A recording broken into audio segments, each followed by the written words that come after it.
How to delete a Discord server. Hi guys, so in this video I will teach you how to delete a Discord server.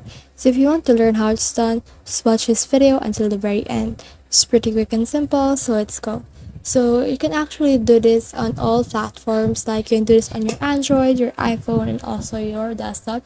Let's just have the same settings. So right now let's head over to Discord.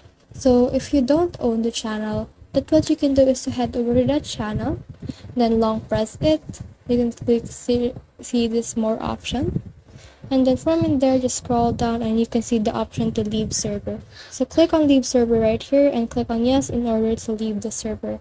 Another thing is if you own the channel, so for example this channel right here, what you can do is you click on these three dots up here, then click on settings right here, and then from in there click on overview, and then scroll down until you can see this red right here, which is the delete server.